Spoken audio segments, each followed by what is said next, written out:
favor, me confirman. ¿Sí?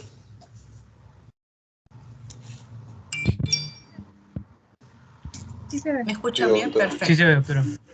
Muy bien, entonces el día de hoy vamos a completar nuestra reunión con el tema de litiasis renal, ¿ya?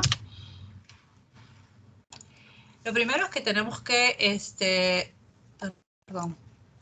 tenemos que recordar qué definición tenemos con respecto a los cálculos, ¿no? Son acúmulos o depósitos de minerales que se van a encontrar ya sea a nivel de los cálices, como estamos viendo en la foto, ¿no? En la pelvis, en el uréter, ¿no?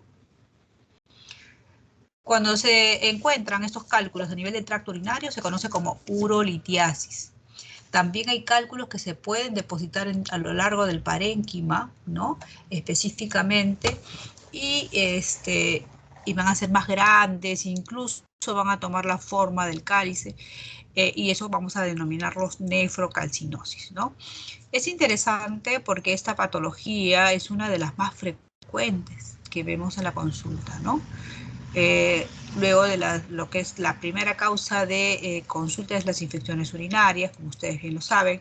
Luego la patología prostática por la frecuencia, ¿no? Recordemos que, por ejemplo, a partir de los 60, el 60% de los pacientes tienen esta patología prostática, a los 70 años más o menos un 70%, a los 80 años un 80% de los pacientes va a tener enfermedad prostática, ¿no? En cuanto a la epidemiología de la litiasis renal, es importante recalcar, pues, y eso ya todos lo sabemos, que es más frecuente en varones, más o menos de 3 a 1. Algunos libros incluso lo catalogan de 8 a 1. Ya depende de la literatura consultada. Generalmente en hombres vamos a encontrar más frecuente los cálculos de oxalato de calcio. En mujeres más es los cálculos derivados de cuadros infecciosos, ¿no? Por ejemplo, de estrubita asociados a el proteo.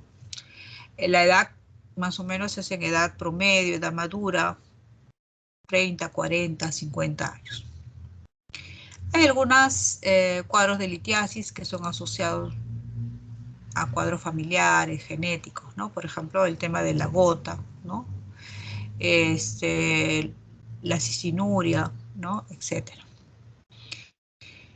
Otro dato interesante es que estos cuadros de litiasis generalmente se dan más en verano, en climas áridos, ¿no? Donde el paciente, pues, generalmente, pues, se deshidrata, ¿no? Por ejemplo, les digo, en el Perú, la zona que tiene más cuadros de litiasis es Piura, ¿no? Y justo coincide con las características mencionadas, ¿no? Otra asociación importante es el tema alimentario, ¿no? Generalmente se ha visto mayor frecuencia de litiasis en pacientes cuya dieta es a predominio de carnes, ¿no? El sedentarismo también juega un rol importantísimo. La disminución de la ingesta de agua, por eso es que se recomienda mínimo 8 vasos de agua al día, ¿no? Es interesante también recalcar que si un paciente ya tuvo un cuadro de litiasis, es muy probable, ¿no?, que vuelva a recurrir a ese cuadro de litiasis, ¿no? Se dice que hasta puede recurrir un 50% luego de 10 años del episodio previo, ¿no?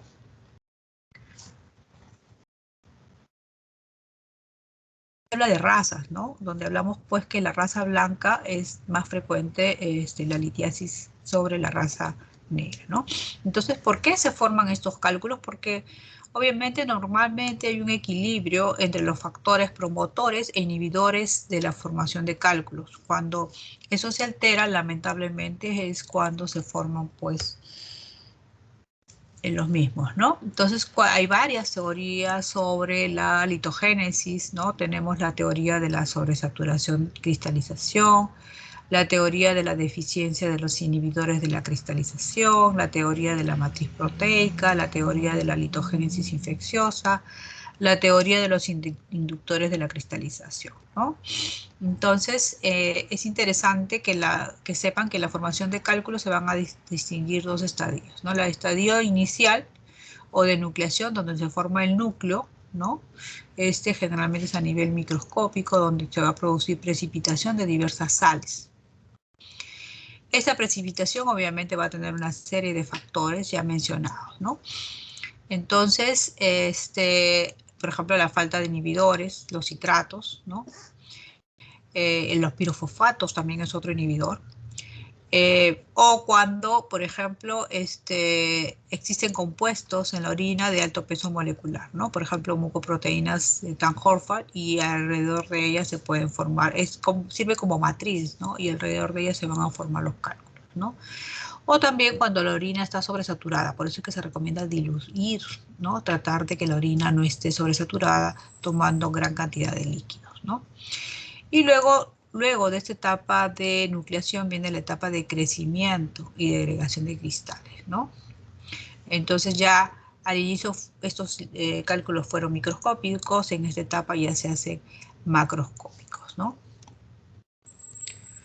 Entonces la sobresaturación va a depender de la carga de solutos, va a depender del pH urinario, va a depender de la fuerza iónica del elemento presente. Cuando hablamos de disminución de inhibidores de la cristalización, ¿no? Es importante, pues habíamos ya mencionado que hay inhibidores orgánicos como el citrato, es el más conocido, pero también hay inorgánicos como el pirofosfato, ¿no? Eso puede venir en el examen, ¿ya? En cuanto a los facilitadores de la cristalización, habíamos hablado de la matriz de Tan-Horford, y obviamente sirve como matriz orgánica para que alrededor de ellos se puedan formar, pues, los cálculos. Pero también hay otros factores como la éstasis urinaria, por ejemplo, ¿no? Entonces acá tenemos las diferentes etapas, ¿no? Nucleación, crecimiento, agregación y retención, y donde actúan los inhibidores, ¿no? ¿Cuáles son los factores que aumentan la concentración de solutos en la orina? ¿No? La hipercalciuria. Esta hipercalciuria puede ser absortiva, resortiva o excretora, ¿no? Puede ser también la hiperuricosuria, la presencia de grandes cantidades de ácido úrico, la hiperoxaluria, ¿no? Grandes cantidades de oxalato en orina, la cistinuria y la santinuria. Luego también otros factores que promueven la litogénesis son los que disminuyen, ¿no? Los inhibidores de la cristalización, por ejemplo el citrato y el pirofosfato que ya habíamos mencionado. Y los que alteran el equilibrio, las infecciones urinarias, el éstasis urinario y el pH urinario. Ya habíamos mencionado los factores predisponentes, los extrínsecos y los intrínsecos, ¿no? Los extrínsecos son el medio externo, por ejemplo el calor, el tipo de dieta, ¿no? Los ambientes calurosos. En los intrínsecos tenemos los antecedentes familiares, aumentan 3 veces el riesgo de litiasis. Extrínsecos, factores, profesiones que no permiten un frecuente uso del cuarto de baño, ¿no? El sedentarismo. El otro tema también es cuando no hay condiciones, ¿no? Adecuadas, por ejemplo, los agricultores, ¿no? Que a veces están en lugares de sembrío, ¿no? Y alejados en pleno sol, largas horas y alejados, pues, de los servicios higiénicos, ¿no? En factores intrínsecos tenemos la obesidad, ¿no? En los factores dietéticos, que son extrínsecos, la baja ingesta de hídrica, la dieta pobre en calcio, la dieta rica en proteínas y la dieta rica en sal. Antiguamente, cuando había cálculo, se recomendaba la famosa dieta pobre en calcio, ahora no se recomienda, ¿no? Cuando hablamos de factores intrínsecos, son aquellos que es difíciles de modificar, en este caso de enfermedades como la diabetes, la gota, anomalías anatómicas del riñón, ¿no? Enfermedades genéticas, ¿no? Cuando hablamos de factores extrínsecos, por ejemplo, hablamos cuando el paciente, pues, hace uso de medicaciones que van a predisponer esta litiasis, como por ejemplo los diuréticos de asa, el uso de corticoides, la aspirina, la vitamina D. Cuando hablamos de factores intrínsecos, hay enfermedades, pues, genéticas como el hiperparatiroidismo primario, o de repente neoplasias, la enfermedad de Payet, que te produce hipercalciuria, ¿no? También hablamos de otros fármacos extrínsecos que también van a predisponer a la litiasis, como el indinavir y las sulfamidas, ¿no? Hay que tratar de evitarlas. Y factores intrínsecos como las infecciones urinarias, ¿no? Hay que recordar que de todos los cálculos, vamos a tener que la mayor frecuencia va a ser de calcio, ¿no? Entre ellos, miren, acá vemos el de mayor frecuencia es el de oxalato de calcio, que está con verde, más fosfato de calcio, la combinación de ambos. Cuando solamente tiene el componente oxalato de calcio, 31%, y cuando solamente tiene el componente de fosfato de calcio, 8%, pero en su mayoría, casi en el 80%, son de calcio.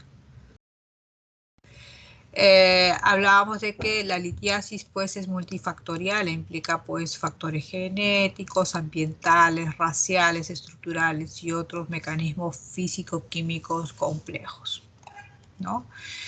Es interesante porque si tenemos un paciente con litiasis renal hay que hacerle una evaluación bastante detallosa.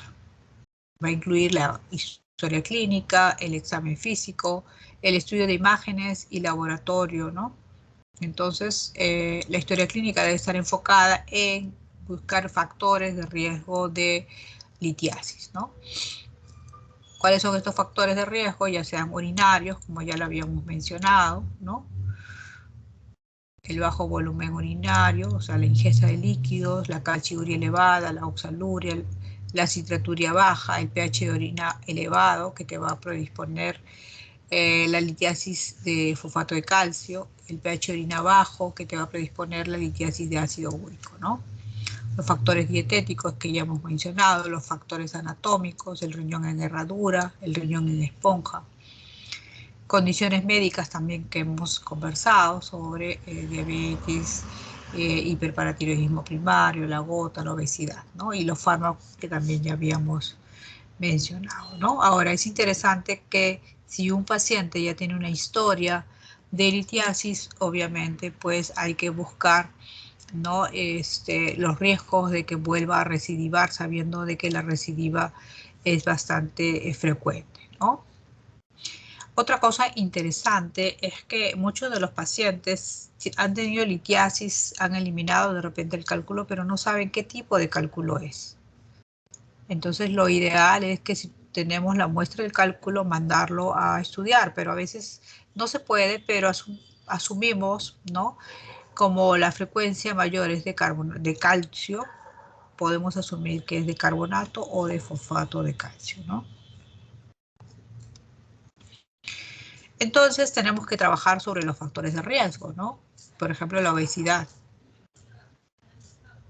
Tenemos que evaluar si es un paciente que tiene riesgo metabólico, ¿no?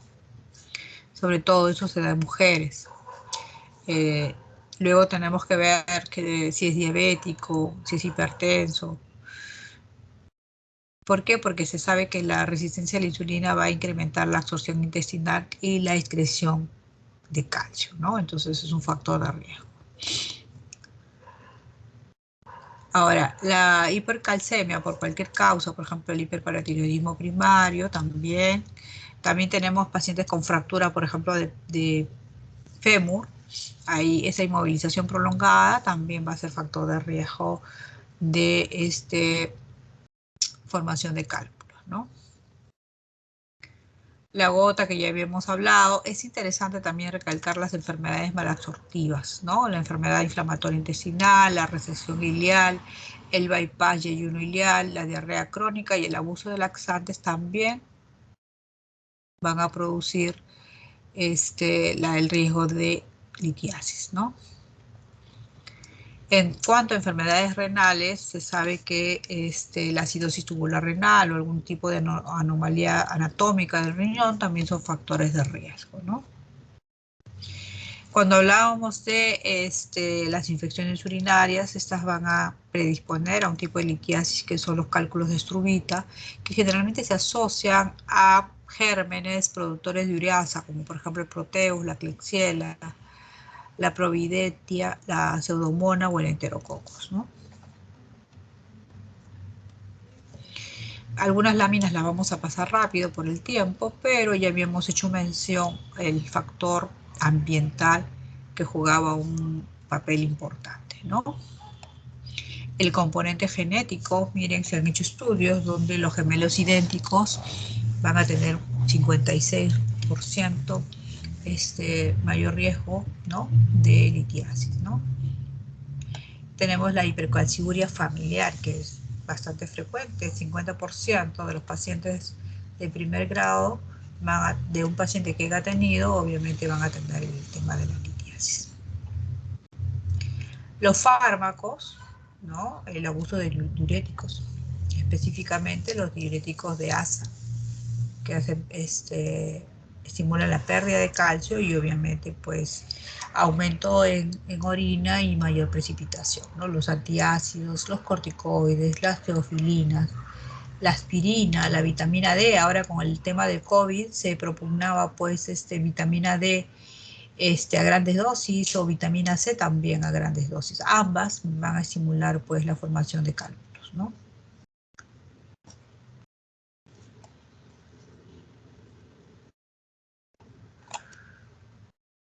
Habíamos dicho también la baja ingesta de agua, ¿no? Se recomienda más o menos 8 vasos de agua al día, mínimo 4, ¿no? Habíamos conversado también las dietas pobres en calcio, ¿no? ¿Qué pasa? Que el calcio actúa a nivel intestinal y se une al oxalato e impide su absorción, o sea, impide la absorción de los oxalatos, ¿no? Y esto va a hacer que disminuya este oxalato en la orina y por lo tanto va a disminuir pues el riesgo de cálculos de oxalato de calcio, ¿no? ¿Qué más? El tema de la dieta a predominio de carnes, ¿no? Va a inducir la eliminación de calcio por la orina, tanto calcio, oxalatos, ácido úrico y por lo tanto pues mayor riesgo de litiasis, ¿no? Es importante también recalcar el tema de la sal, ¿no?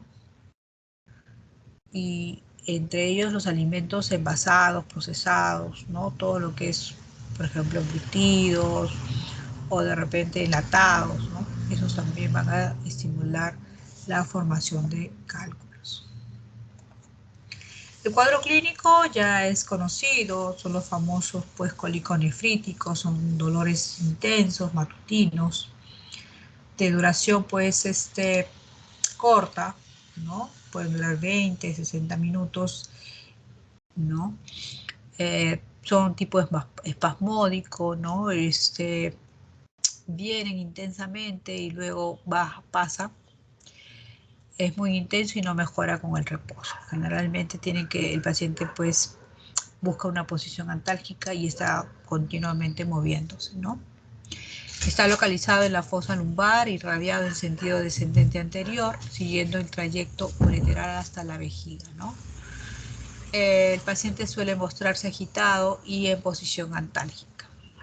A veces, miren, también tenemos síntomas acompañantes como náusea, vómitos, incluso puede presentarse hasta fiebre.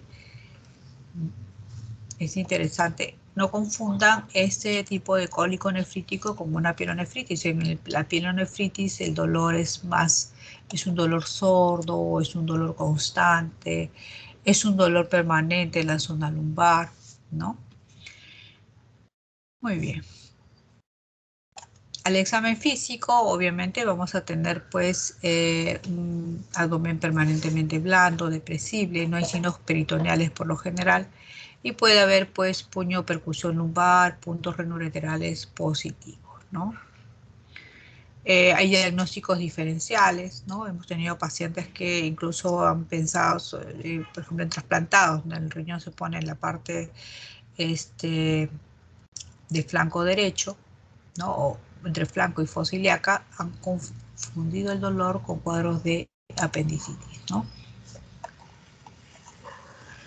En relación al estudio metabólico, recuerden pues que también hay que estudiarle, ¿no? El calcio, el fósforo, el ácido úrico, la creatinina, el potasio, el magnesio, el bicarbonato, la vitamina D, ¿no? Importante para ver pues qué tipo de factores tiene y si los podemos controlar, ¿no? Mejorar. Entonces, si yo tengo un paciente, hay dos tipos de evaluación, ¿no?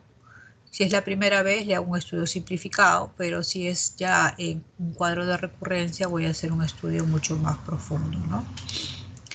En el estudio simplificado vamos a ver la historia clínica con antecedentes familiares, factores de riesgo, actividad física, fármacos, la encuesta alimentaria que ya hemos visto, el examen físico, la presión arterial, el peso, el IMC, y si es que hay alguna enfermedad como ya lo habíamos mencionado, el laboratorio, ¿no?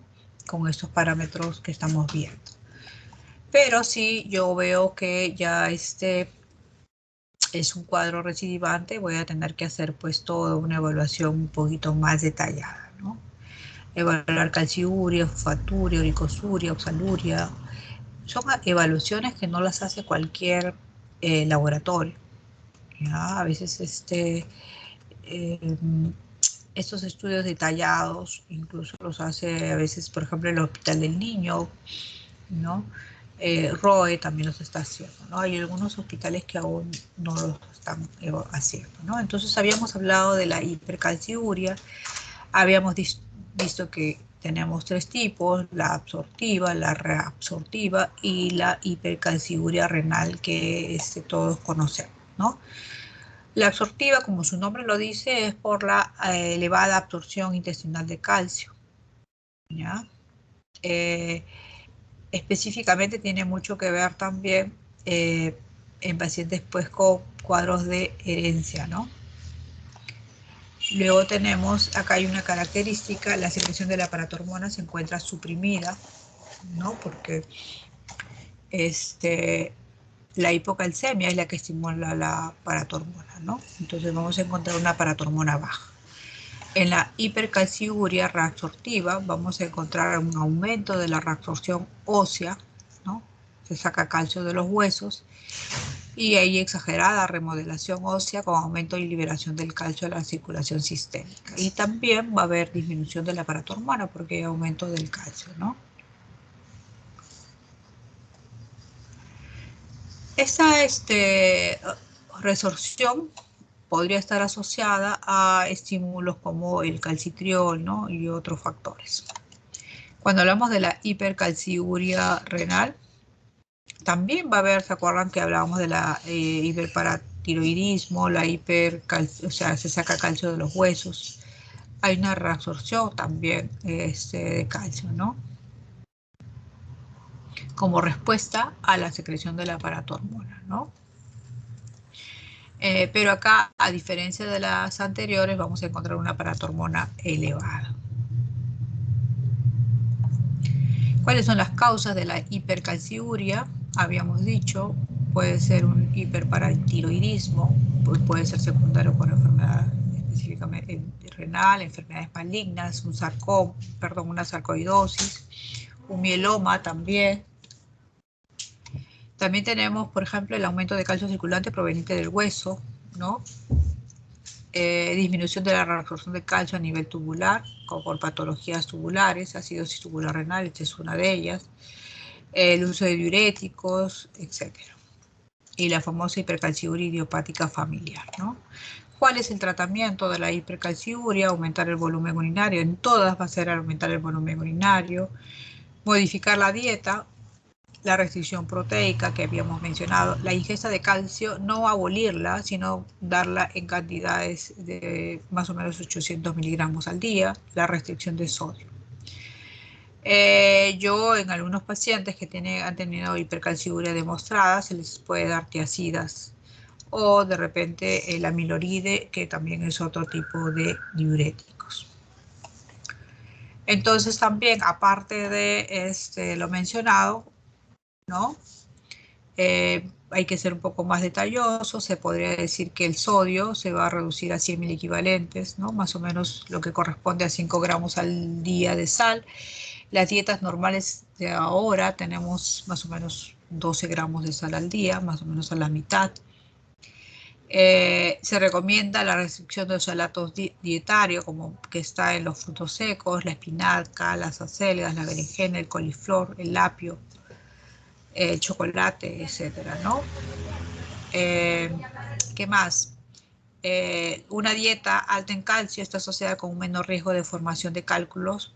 Habíamos visto anteriormente por el tema del oxalato, ¿no? Muy bien, acá vemos unas fotos de los famosos cálculos de oxalato de calcio. Luego tenemos la hiperuricosuria, ¿no?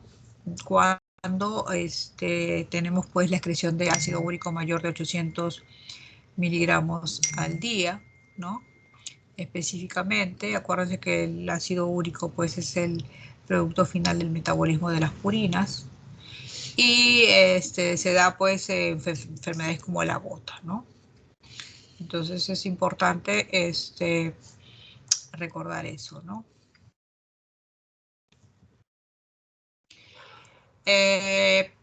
Hay un 20 a 40% de gotosos, no todos van a desarrollar los cálculos. Va a depender de su concentración y del pH urinario, ¿no? Yo puedo ser gotosa, pero tengo un pH adecuado y no voy a tener la necesidad de hacer cálculos de ácido úrico, ¿no? Entonces, ¿cuáles son las causas de litiasis de ácido úrico? La gota, las dietas ricas en purinas, los desórdenes mieloproliferativos, la anemia hemolítica, el síndrome de lisis tumoral, las drogas uricosúricas, etc. ¿Cuál es el tratamiento? Iniciar citrato de potasio para mantener el pH en 6.5, lograr ingesta líquida de más o menos 8 vasos de agua al día, mínimo, ¿no? 2 litros, incluso puede llegar hasta 3 litros, ¿no? Disminuir ingesta de purinas, considerar el tratamiento con el halopurinol. Con respecto a al citrato, la hipocitraturia va a estimular pues la formación de cálculos, ¿no? ¿Y por qué? Porque sabemos que el citrato se une al calcio, disminuyendo su absorción, ¿ya? Entonces vamos a ver que la excreción de citrato menor de 320 miligramos por día va a ser pues un factor que conlleve a la litiasis, ¿no? Es interesante porque debemos saber que las mujeres secretamos más citrato que los varones, ¿no? Es por eso que ellos probablemente tengan mayores factores de riesgo para la litiasis.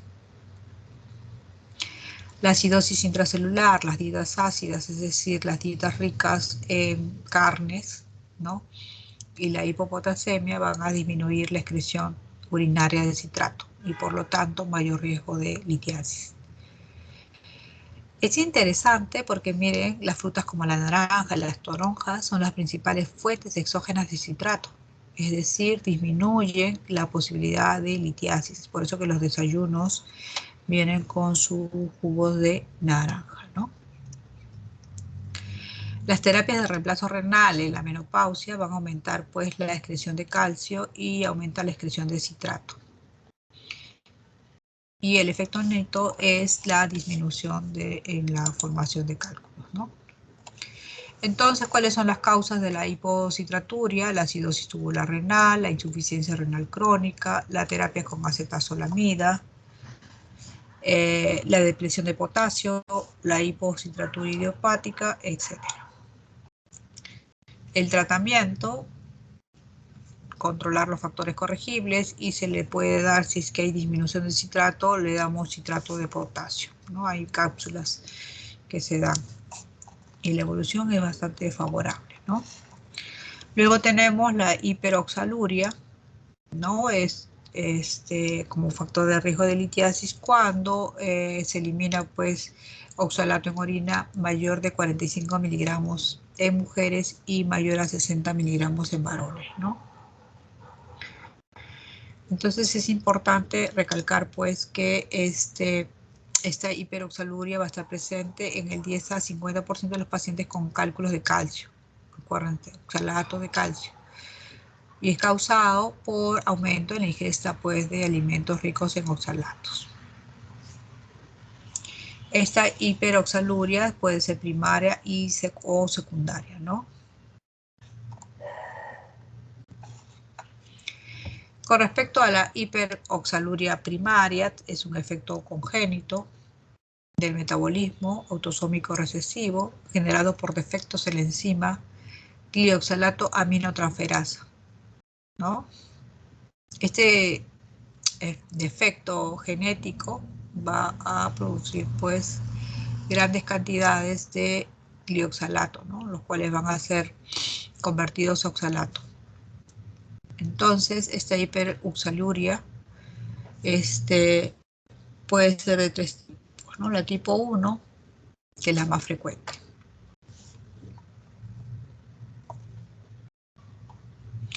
Muy bien, acá tenemos un cuadro, ¿no? Donde vemos que en el intestino grueso se va a encontrar el oxalato que consumimos en la dieta.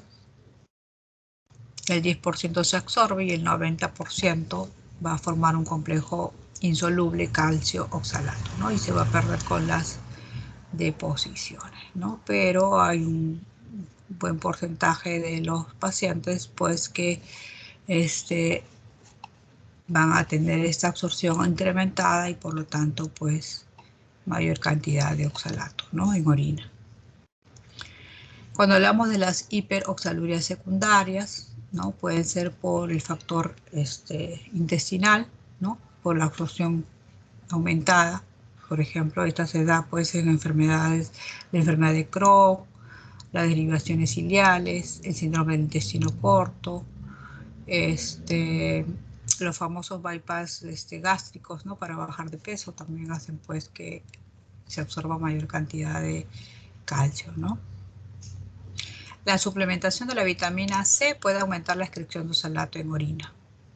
Y se dan cuenta que incluso están dando grandes cantidades de vitamina C endovenoso para la prevención, según dicen, del COVID, ¿no? Y lamentablemente no ven las complicaciones que pueda traer.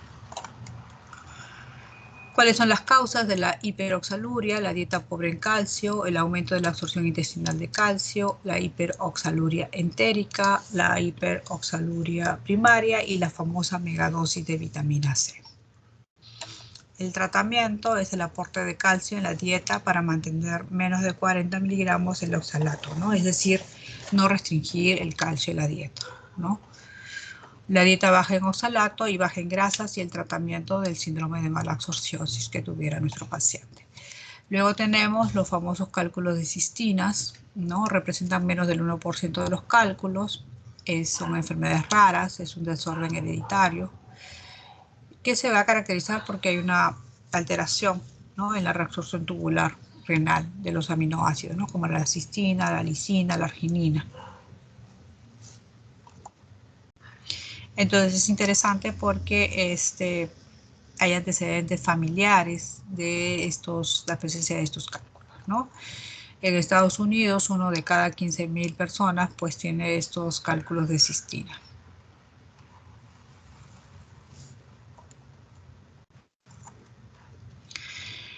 ¿Cuál es la sospecha? En niños con historia de litiasis de etapas muy tempranas, las recurrencias y sobre todo pues historia familiar de litiasis, ¿no?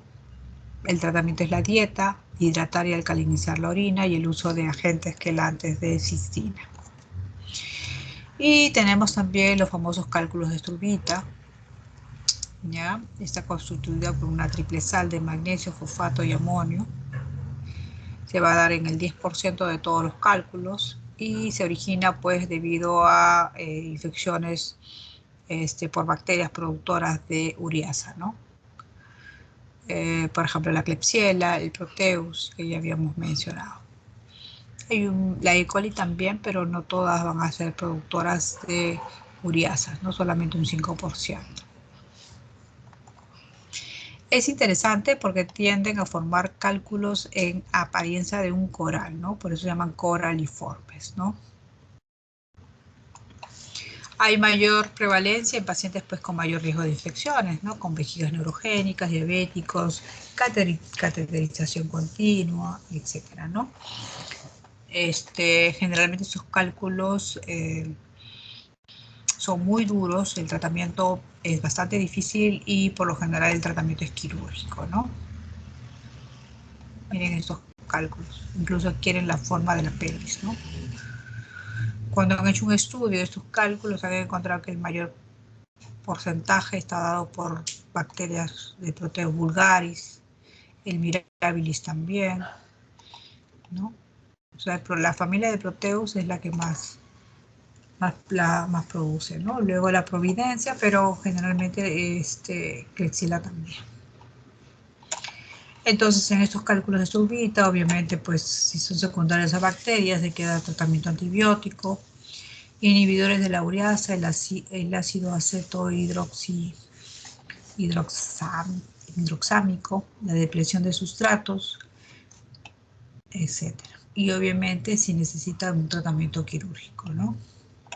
El diagnóstico diferencial, si tengo hematuria, por lo general la mayoría de estos cálculos debutan con hematuria, debo pensar también sospechar alejadamente o hacer un buen descarte con un quiste renal, una neoplasia de riñón, una tuberculosis, una infección del tracto urinario. Por el dolor, tendría que hacer un diagnóstico diferencial entre una diverticulitis, una apendicitis, una isquemia mesentérica, un embarazo ectópico si fuera una mujer. Por la obstrucción ureteral, tendría que ver si es extrínseca, tendría que hacer un diagnóstico diferencial con un plastrón, ¿no? Si es genital, unas masas, unos accesos, etc. A ver, datos de laboratorio, el examen de orina, ¿no? El pH generalmente es mayor de 7, que me va a indicar que probablemente estamos hablando de litiasis por estrubita, ¿no? En cuanto al diagnóstico, lo ideal sería pues la radiografía de abdomen, me va a ayudar mucho, pero recordemos que no todos los cálculos van a ser radiopacos. Vamos a tener un 10% que van a ser radiotransparentes, sobre todo los de ácido úrico, ¿no? Entonces, hay que hacer la ecografía, también es una buena opción. Va a detectar los cálculos, ¿no? Sobre todo los radiopacos y también los radiotransparentes. Sin embargo, el problema de la ecografía es que no va a detectar los cálculos que se encuentran en los uréteres del tercio medio y la vejiga, ¿no?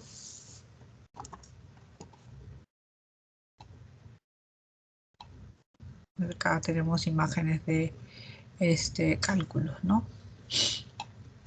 Luego otra prueba es la urografía intravenosa. Se utiliza el contraste yodado. Hay que tener mucho cuidado que el paciente no sea alérgico o que no tenga insuficiencia renal crónica porque me va a empeorar la misma, ¿no? Esta urografía me va a dar pues datos, ¿no? De cómo está la morfología del riñón y cómo está funcionando también el riñón. Me va a ver si es que hay un stop a la hora del pasaje del contraste, ¿no? Luego tenemos la pilografía anterógrada por punción percutánea. Generalmente se hace es un paciente que muchas veces pues hay un cálculo enclavado, no deja la salida de la orina, entonces se le hace una nefrostomía para que haya una evacuación de la orina y ahí se puede utilizar este catéter para hacer una tinción, una pilografía anterógrada, ¿no? Y luego tenemos otras pruebas como el renograma isotópico, ¿no? Que es la gamografía, la tomografía y la resonancia magnética nuclear, ¿no? Acá tenemos una urografía, miren. Acá en este lado vemos pues que los cálices han perdido su forma. Acá miren, tienen una forma con ángulos, ¿no?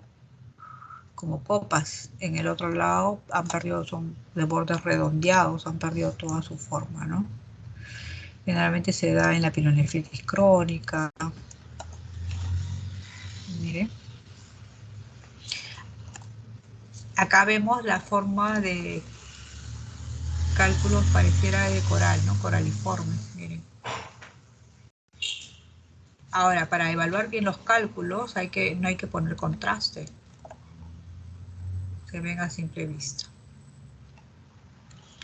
Esta es una pilografía, ¿no? Se ve cómo le ponen el contraste y miren cómo hay un stock.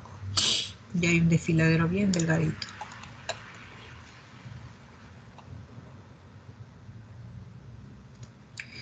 La tomografía nos va a dar pues imágenes muy importantes, pero el problema es que no es accesible, no todos los centros hospitalarios lo van a tener, o los lugares donde vamos a estar no los vamos a poder, no vamos a poder contar con ellos, ¿no?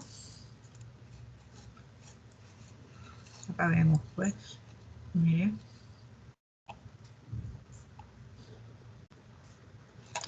Vemos un cálculo acá bien marcado.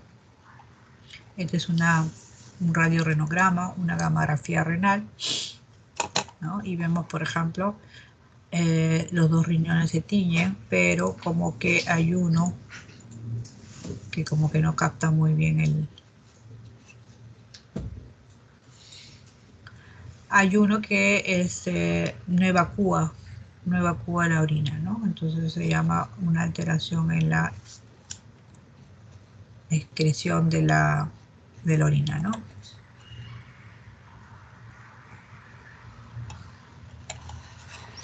Acá vemos una radiografía simple, acá vemos clarísimo la presencia de cálculos radiopacos, pero son bien grandes, ¿no? Este es un coraliforme, por ejemplo, clarísimo, un cálculo inmenso. En esos casos, generalmente se tiene que sacar todo el riñón, ¿no? Es un cálculo pequeño, generalmente pareciera que estuviera en la pelvis. Perdón, debe estar a nivel de la desembocadura del uréter con la vejiga. ¿Cuáles son las complicaciones de estos cálculos? Infecciones, una neuropatía obstructiva, es decir,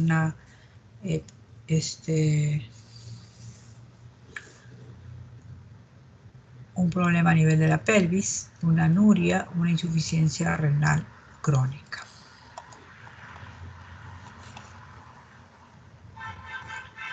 ¿Cuál es el tratamiento? Obviamente, primero tratar el cólico nefrítico, que es un cólico muy doloroso, ¿no? Y obviamente tratar la eliminación del cálculo y evitar recidivas, ¿no? ¿Cuál es el tratamiento urgente del cólico nefrítico? Le ponemos una vía periférica, hidratamos al paciente, le damos algún tipo de analgésico. No se recomiendan los espasmolíticos porque lo que se quiere es que se elimine el cálculo, ¿ya? Podemos dar antieméticos, antibióticos también, ¿no? Si hay una obstrucción a la salida de la orina, voy a tener que hacerle pues una nefrostomía y de repente poner un catéter para poder facilitar la derivación de la orina, ¿no? Cuando hablamos del tratamiento del cólico nefrítico, hay que ver el tema de la expulsión del cálculo. Se recomienda a veces un alfa bloqueador, ¿no? Sobre todo cuando tenemos cálculos menos de 10 milímetros que sabemos que van a salir. Pero cuando son más de 10 milímetros, por lo general, pues, muchas veces ya el tratamiento es quirúrgico, ¿no? Quirúrgico en el sentido de podemos darle, pues, con láser, ¿no? Tratamiento, una litotripsia. Miren, acá el paciente está en decúbito ventral. Acá tiene una pielostomía, ¿no? Le han puesto un catéter ahí, ahí debería drenar la orina, ¿no? Que no puede salir por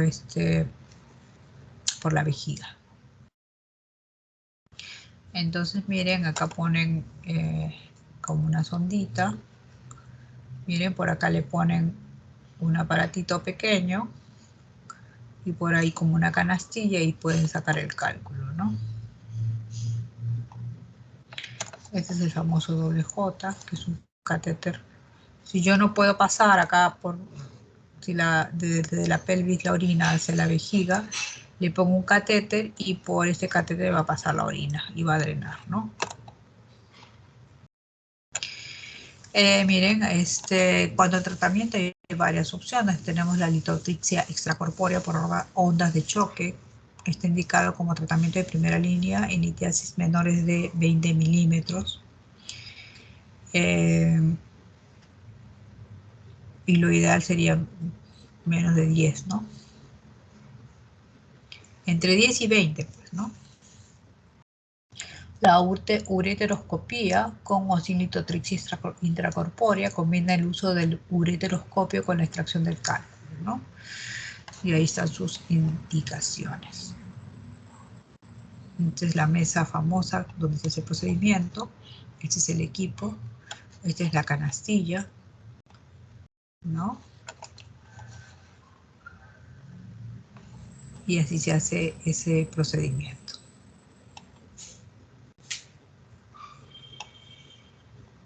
Miren, este es un cálculo coraliforme. Estos son múltiples cálculos. Miren este riñón con múltiples cálculos. Este es el famoso doble J. Y muy bien, terminamos, chicos. ¿Alguna pregunta?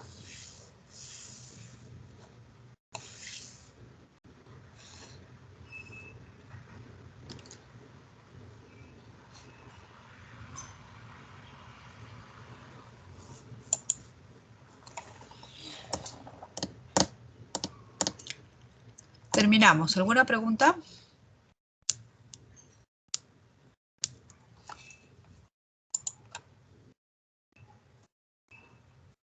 ¿Me escucha? Sí, doctora. Muy bien. ¿Alguna duda, pregunta?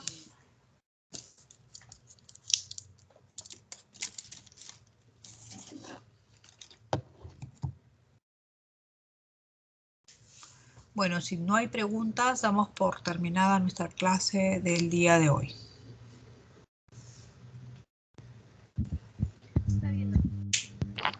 Ya, cuídense, doctora, hasta cuídese. luego.